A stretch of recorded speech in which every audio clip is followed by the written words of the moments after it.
I'm showing you how to make beef tenderloin, but on the grill. I think a lot of people are intimidated to make beef tenderloin, A, because it's so expensive, and B, because you're afraid you're gonna screw it up.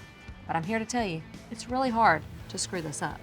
I like to get off any remaining little bits of fat, but the main thing we're looking to remove is the silver skin.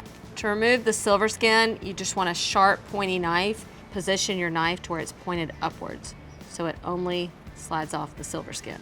Once you've gone one direction, you'll lift it up and bring your knife back the other way. You'll notice one end is a lot smaller than the other, but we want it to cook evenly, so we're gonna take the tail end and kind of tuck it under. I'm just gonna tie that end with some twine. I'll also do the same with these chain pieces down here. Prep is just that simple. Now I'm gonna make just a simple herb rub. I'm chopping up some fresh rosemary. Into the bowl goes the rosemary, some dried thyme, lots of garlic, about 8 cloves, good bit of kosher salt, and lots of cracked black pepper. I'm gonna mix this all together with some olive oil and rub it on our tenderloin. Look at that beauty, ready to go for the grill. Smells amazing. I'm gonna let this sit and kind of soak in those flavors while I heat up the grill. Start by oiling your grates. You can use a charcoal grill or a gas grill. What we're looking to do is first sear the beef tenderloin just like we would in the oven or on a stovetop, and then we're going to move it off the direct heat to the indirect heat. Cook this on the cool side of the grill until the center, the thickest part, reaches about 130 degrees, so that'll be nice and medium rare. Ooh, look how beautiful. That is a pretty beef tenderloin, and we didn't even have to dirty up the kitchen. Gonna let it rest for about 10 minutes before we slice into it. It's a good day in the office when work buys you this.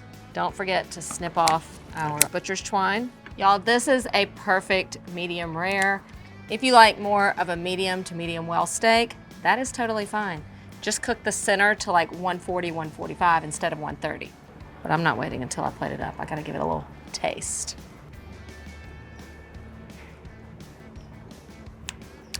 You don't even have to serve this with a steak knife, a simple butter knife, or just a fork, or just fine.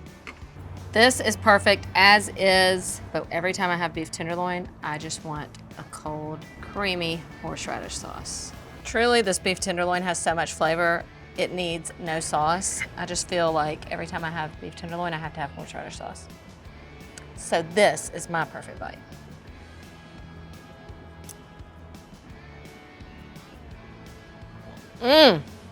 I'm telling you, you absolutely have to try this recipe. It is so tender and moist. Don't be afraid of the beef tenderloin. Pick one up and try it on the grill this summer and thank me later.